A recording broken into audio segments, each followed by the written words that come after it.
bien, después de esta presentación, entonces invito al escenario a Aldo Ortega, Solution Engineer de Accidian. Hola Aldo, ¿cómo estás? ¿Cómo estás? Mucho Un gusto. placer conocerte. Gracias. Les cuento que Aldo atiende la región Cala, basado en Lima, en Perú, es MBA, ingeniero en sistemas, candidato a magíster en ciencia de datos 2023, además de contar con diversas certificaciones en ciberseguridad. Él va a estar a cargo de la conferencia Cómo detectar y mitigar amenazas avanzadas en ciberseguridad. Sergio, Muchas gracias, escenario, todo tuyo. No, excelente. Buenos días a todos. Es un placer estar con ustedes el día de hoy. Bueno, yo soy peruano, estoy basado en Lima. Y ahora vamos a conversar, no sé si me ayudan con la proyección, por favor. Listo, excelente. Vamos a conversar un tema muy importante, ¿no? En cómo detectar y mitigar amenazas avanzadas de seguridad. Pero primero, antes de empezar a desarrollar este tema, es importante entender qué cosa es una amenaza avanzada. Y de forma simple les puedo decir que una amenaza avanzada es una amenaza que los actuales sistemas de seguridad no la pueden detectar. En la presentación anterior hablaron de la importancia de la inteligencia artificial y obviamente el impacto que puede tener en la industria a todo nivel. También las amenazas están aprovechando estas tecnologías de inteligencia artificial para ser más sofisticadas. Y lo que se conoce como amenaza del día cero o amenaza persistente, lo que hace es bypassear lo que pueda tener un cliente. Por ejemplo, un cliente puede tener la protección de endpoint, un antivirus, que usualmente utiliza firmas, ¿no?, en el contexto para poder detectar la amenaza. O podrían tener un firewall de aplicación, que ustedes saben que el término de firewall es a nivel de la red on-premises del cliente, definir qué entra y qué sale, a nivel de puerto, a nivel de otros tipos de filtros, a nivel de toda la capa, si hablamos de la perspectiva del modelo de OSI. Pero también hay amenazas que de alguna manera pasan este tipo de tecnologías y obviamente son los insiders. Entonces, en ese aspecto, una vez que ya tenemos el marco definido lo que es una amenaza avanzada, es importante entender cuáles son los retos del día de hoy. Estas son estadísticas del 2021, de una revista especializada que se llama Clutch. Se enfoca mucho en seguridad. Y algo que es interesante observar es que del 2021 al 2022, terminando la pandemia, se ha tenido más de un incremento en los ataques de este tipo de amenazas avanzadas en un 62%. El costo promedio obviamente también se ha incrementado a 3.86 millones de dólares. Y también el tiempo de detectarlo, desde que lo detectas hasta que lo resuelvas, en promedio 280 días. Imagínense. 280 días, ¿cuánto daño pueden hacer estas amenazas en cualquier institución, de cualquier vertical de negocio, un banco, una financiera, su empresa? Entonces, ante estas estadísticas que son un poco abrumadoras, ¿qué hacer el día de hoy, no? Y yo lo único que les puedo adelantar es buenas prácticas, ¿no? Buenas prácticas y establecer alianzas con empresas que les ayudan a mejorar su postura de seguridad.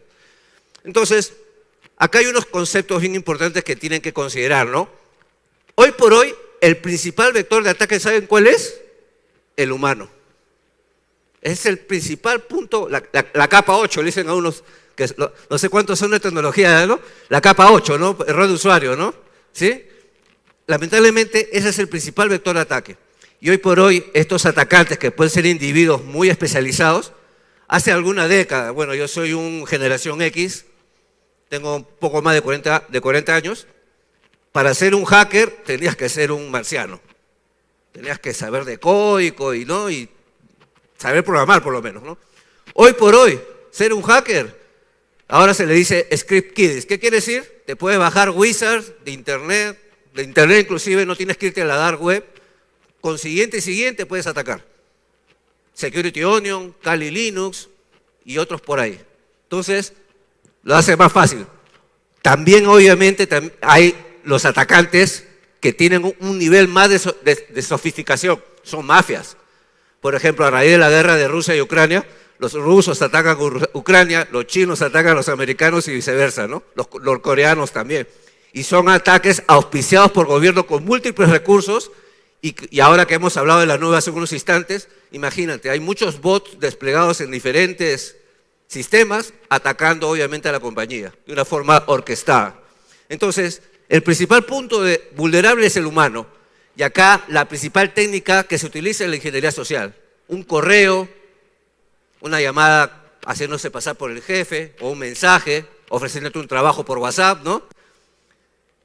Lamentablemente, si ese ataque permitió instalar un código malicioso en la computadora del cliente, ya es una amenaza avanzada. ¿Por qué? Porque el firewall, los sistemas de control de acceso de red, el antivirus, te tiene catalogado en el dominio como un usuario autorizado a hacer lo que haces, en función al rol, seas un administrador, alguien de finanzas, alguien de tecnología. Entonces, el atacante, utilizando esta estrategia de ingeniería social, instala un código malicioso para, a partir de ahí, hacer movimiento lateral, ¿no? Ver quiénes están conectados, qué otros dispositivos hay en la red. ¿Y cuál es la última acción? Instalarte, por ejemplo, un ransomware para cifrarte la máquina y extorsionarte, pedirte un pago para ello, ¿no? Y de hecho, ha habido, si ustedes buscan literatura en las noticias tecnológicas, van a ver muchas empresas que han caído en este problema, ¿no? Entonces, es importante primero trabajar con el usuario, hacer un plan para desarrollar y nivelar su postura de seguridad y saber identificar por lo menos cuáles son los correos que tienen algún tipo de enlace o un adjunto, un PDF que podría ser un punto vulnerable a nivel de usuario. Entonces, algo que también es importante, hay que ser estratégico al nivel de invertir los recursos, ¿sí? Entonces, el primer paso para ello es entender, obviamente, cuál es el contexto que yo tengo, ¿no? Ya no hemos hablado del ataque del Zero Day, los roles y funciones específicas, y lo que debes hacer es primero saber entender qué es lo que tengo y lo que se conoce en primer lugar como un análisis de vulnerabilidad. Entender cuáles son los riesgos. Por ejemplo, si ustedes tienen su casa, se van a ir de viaje, ¿qué es lo que hacen? Podrían hablar con el vecino para que esté alerta, pueden quizás asegurar con doble candado la puerta, poner una vara de metal, ¿no? Para tratar de entender en su perspectiva por dónde podrían atacarme. Ese es un análisis de riesgo, un análisis de vulnerabilidad. Obviamente lo importante es saber hacerlo, ¿no? Y los invito a pasar al stand de Flowing Rivers Technologies para un poco para entender esto un poco más en detalle y también obviamente para ver algunas demos de las soluciones que vamos a revisar el día de hoy.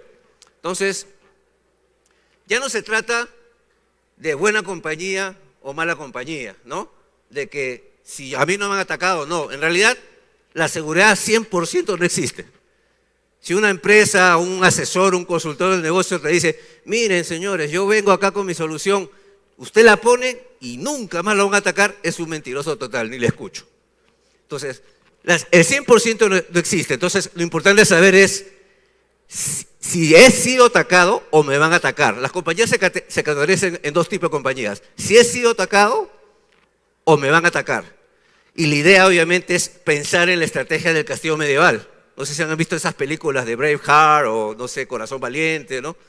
Que cuando van a atacar el castillo, primero está la puesta de baliza, el cocodrilo, de ahí vienen los arqueros con el aceite, ¿no? Hacerse la idea acá de esta analogía es, hay que hacerse la difícil al atacante.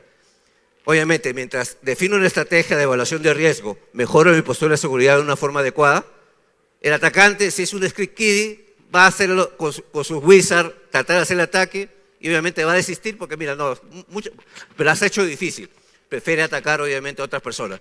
Por esa razón siguen utilizando al usuario como punto principal, como vector de ataque.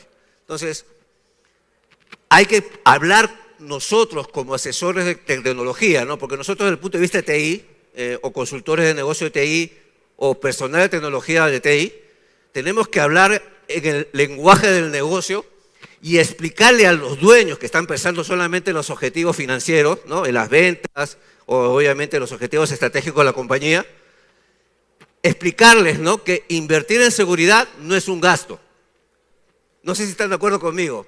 La gente de tecnología, nosotros nos ven como un gasto en las compañías, ¿no? Ese señor que está ahí en el cuarto oscuro, ¿no? ¿Quién es ese señor, no? Cuando no hay problemas, mira, ese señor se la lleva fácil, dice, ¿no? Pero cuando comienzan los problemas, mira, él es, todo el mundo sabe quién es el de tecnología, mira, no es en los sistemas, se cayó la web, se cayó el sistema de compra. Entonces, lo importante es conversar en el contexto de negocio y cambiar el mindset, de decir, oye, ¿hay que gastar? ¿Hay que mantener? No, tienes que invertir. ¿Por qué? Porque si tu compañía gana al año 10 millones de dólares, ¿no te puede gastar $500.000 al año para asegurar 10 millones de dólares de negocio? Ese es el mindset que hay que... No estoy diciendo que la solución cueste $500.000, sino traer ese sentido de importancia de por qué es importante invertir en el personal, en preparar a la gente, a todo el personal de la empresa, y obviamente analizar por dónde podría mejorar mi estrategia para asegurar los activos estratégicos de la compañía. Entonces, esto es importante, ¿no? Por un lado, está el negocio pensando, no, voy a ahorrarme acá, no voy a invertir en tecnología, ¿por qué? Ya compré antivirus el año pasado, ¿no? Y por el otro lado, tienes, obviamente, creciendo exponencialmente en abundancia y sofisticación las amenazas avanzadas. Entonces, vamos a definir unos pasos lógicos sencillos. ¿Cuál es el primer lugar? Si ustedes desarrollan una conversación con un consultor especializado o una empresa de seguridad como Froben Rivens Technologies, primero tenemos que entender cuál es tu postura de seguridad actual, en qué nivel estás, ¿no? Es como que voy a una pelea, ¿no? Un boxeador, primero tengo que hacer sparring para saber si estoy listo o no. Y en ese sentido, primero tengo que tener cuál es el inventario de activos de tecnología a proteger, tanto físicos, lógicos y como data. Entender los estándares de la industria, como ITIL, por ejemplo, en lo que es protección de datos, existe, por ejemplo, el gobierno de datos, el DAMA, el PMBOK y otros estándares. ¿Qué tipo de estándares tengo y regulaciones cumplir en la industria? Y algo que es importante, a partir de ahí, entender cuál es tu arquitectura híbrida, on-premises o en la nube, un poco hacer una diferenciación en cuáles serían los principales vectores de ataque, cuáles son tus puntos vulnerables. Una vez que has entendido eso, a través, por ejemplo, de metodologías como hacer un ethical hacking, un penetration testing o un análisis de vulnerabilidad, podemos definir, obviamente, esa matriz que está en la parte superior. No sé si la ven bien. Impacto y probabilidad. Listo, no sé, entre 5 y 10 potenciales puntos débiles de mi infraestructura de tecnología, y en función al impacto y probabilidad de que ocurra ese evento, yo defino en dónde invierto el dinero. Y acá, en la parte superior derecha, no sé si ven, defino las amenazas o las vulnerabilidades por mejorar que tienen un alto impacto en la compañía y obviamente tiene una probabilidad alta. Alto impacto, ¿qué quiere decir? Que si me atacan por ahí, me cierran, si soy un retail en línea, si me tumban la tienda en línea, obviamente pierdo millones.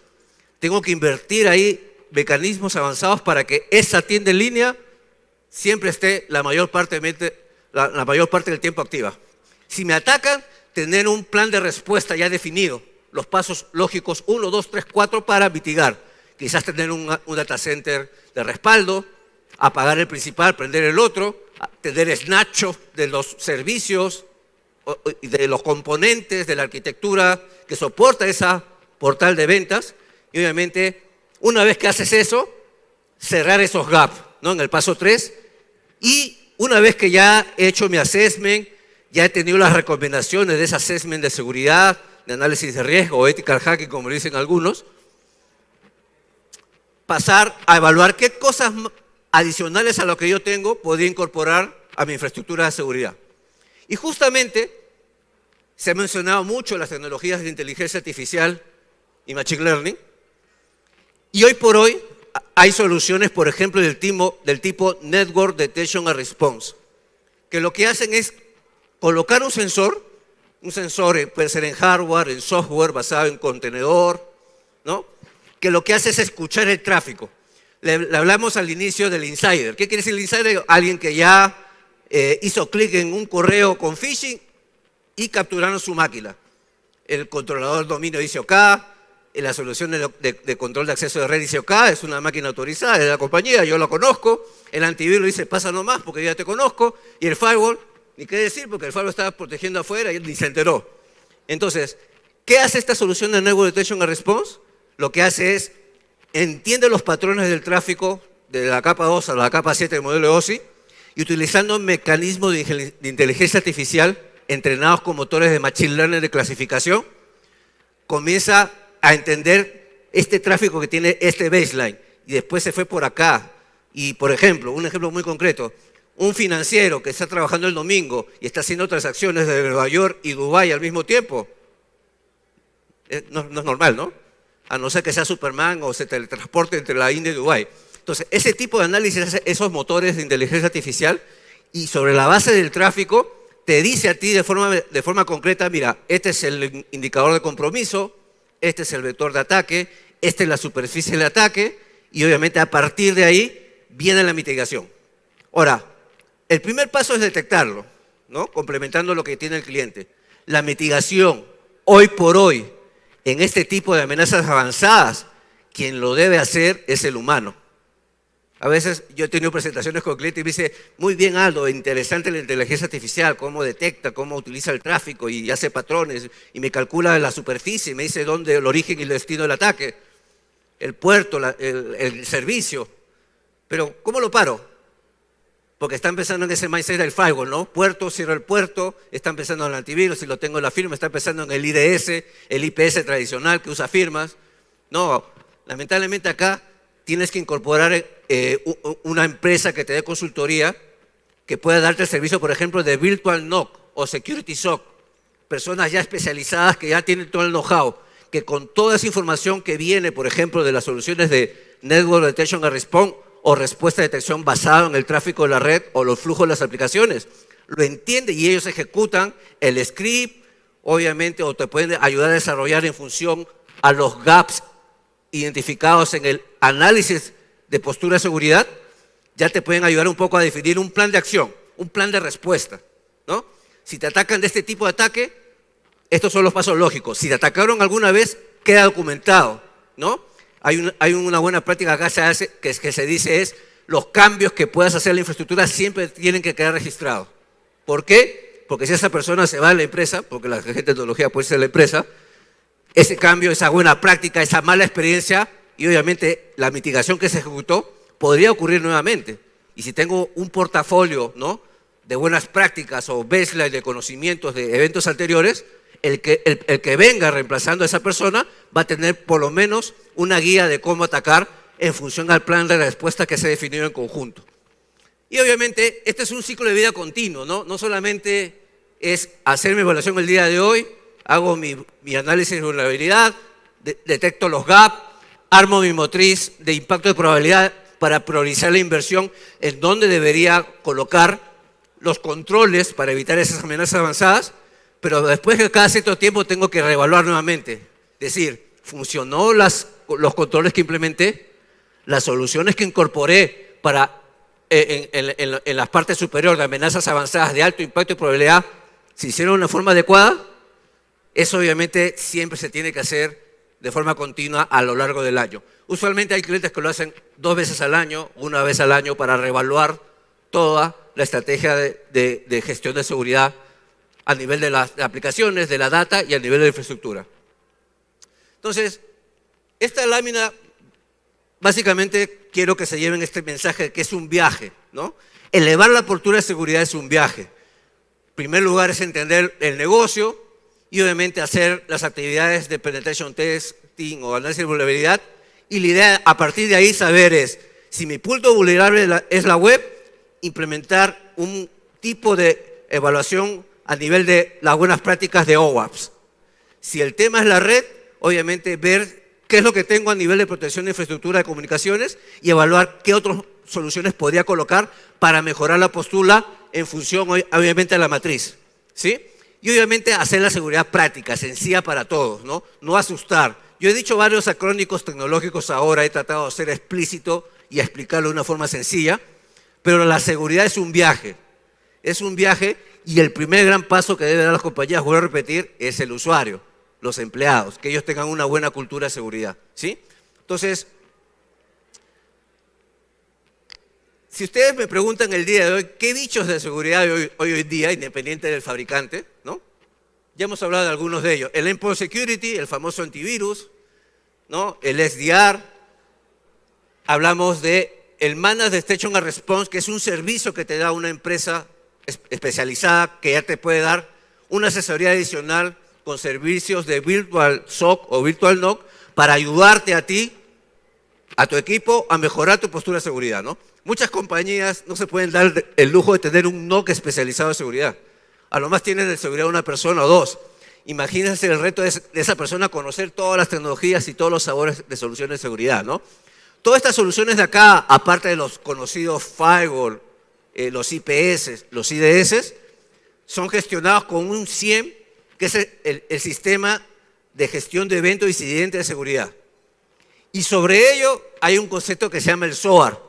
¿El SOAR qué hace? Justamente la inteligencia artificial, que recibe la información de todos los dispositivos o soluciones de ciberseguridad, aplica inteligencia artificial y podría, ¿por qué no?, ejecutar la acción correctiva de una forma automatizada. Obviamente, llegar a este nivel es importante. El basement para poder llegar a un nivel de incorporar un SOAR de una respuesta automatizada pasa primero por hacer el viaje para mejorar, que les expliqué hace unos instantes, de cómo mejorar la postura de seguridad. Entonces, ¿cómo sería una analogía rápida de lo que es una solución de Network Detection and Response? Mira, no sé si... No, perdón. Voy a regresar una. Con esto acabamos, ¿no? Esta es una analogía de las soluciones tradicionales con un asalto al banco, ¿no? Imagínate que el asaltante es muy inteligente y se disfraza de abuelita. Muy bien, se disfraza de abuelita, así como el Joker, así en la película de Batman, ¿no? Pero no de payaso, sino se disfraza de abuelita. Va al banco, no, señor, lo ve al de seguridad, bueno, en mi país le dicen watchman, porque es guachimán le decimos porque viene el acrónimo watchman de inglés. Y el vigilante lo que hace es, pase señora, tiene prioridad porque es mayor de edad, ¿no? Y lo pone primero en la cola. Y el de seguridad sigue dando vuelta en el perímetro, ¿no? Entonces el ladrón ya entró al banco, ¿no? Ya está dentro de la red y dice, arriba las manos. Y ves, por ejemplo, la cajera que está con las manos arriba. No sé si no sabe que en el banco siempre hay el botón de pánico, ¿no? Cuando hay algo, apretan el botón. Esa sería la analogía de la solución de antivirus, ¿no? El antivirus. Pero no puede apretarlo porque está siendo amenazada. No puede hacer nada. Hay personas en el piso. Y justamente las soluciones de amenazas basadas en tráfico de red o las soluciones que se conocen como NDR, Network Detection and Response, son como esas cámaras que están ahí que entienden el contexto y tienen una inteligencia de visual recognition. O sea, entiende el contexto de lo que está pasando, ve la pistola y ve la gente en el piso y dice, ah, mira, acá hay un asalto. Acá hay una amenaza. Entonces, justamente, hay muchas compañías mid-market, pequeñas y medianas, que tienen el IPS, tienen el IDS, tienen la solución de Endpoint Security. ¿Cuál sería el siguiente paso? El paso lógico es implementar estas soluciones que están basadas en inteligencia artificial y machine learning, pero que entienden el flujo de tráfico total que ya está dentro de la arquitectura on-premises, y también dentro de las nubes, ¿no? Porque ahora hablamos que los clientes tienen arquitectura híbrida hiperconvergente. Pues bien, eso es todo lo que quería decirles el día de hoy. Me quedan 2 minutos. En la charla previa vino una pregunta muy interesante del público, ¿no? De cómo la inteligencia artificial impacta en las vidas, todo el mundo lo sabemos, pero también una parte muy importante hablaron de cómo evitar el sesgo. Y básicamente el sesgo, ¿qué cosa es? La data tiene sesgo, los gringos le dicen el bias. Nosotros como humanos tenemos preceptos, ¿no? Hoy por hoy hay muchas campañas para mantener la igualdad, ¿no? Y que no haya discriminación, pero los humanos al generar su data también, la data viene con discriminación. Entonces, por ejemplo, cuando Microsoft estuvo trabajando en lo que es reconocimiento facial, esas soluciones no funcionan bien con los africanos y con los latinos. Y ahí hay un sesgo. ¿Por qué? Porque solamente tenían fotos de personas que están obviamente en Europa y todo lo demás, ¿no? Pero bueno, por eso es importante cuando implementamos este tipo de soluciones, sea en seguridad o en cualquier quehacer humano, la data tiene que hacerse un análisis, obviamente, utilizando estas buenas prácticas. Hay muchos estándares, CRISDM, hay otro, el IBM, ¿no? Pero primero es entender el negocio, primero hay que hacer un análisis exploratorio de la data, correlacionar, visualizar para ver si hay esos sesgos, de ahí que preparar la data, entrenarla y a partir de ahí evaluar el modelo para obviamente el caso de uso que se está haciendo, ¿no? Porque la inteligencia artificial no se programa, ejecuta acciones como el humano de una forma automatizable, rápida, pero sobre la base de aprendizaje. No se programa, aprende de la data, pero esa data, si la data tiene sesgo o tiene algunos esquemas de discriminación, la inteligencia artificial también va a ser discriminación o va a dar información que no es adecuada, ¿no? Pero bueno, yo les agradezco mucho el día de hoy. Los invito al stand de Flowing River and Technologies para poder ver estos temas de una forma más sucinta, con demos concretos, con casos de uso concretos de clientes y obviamente acompañarnos a lo largo del día. Muchas gracias por escucharme. Muchas gracias, Aldo. No, gracias. Un placer, ¿eh? Muchísimas gracias.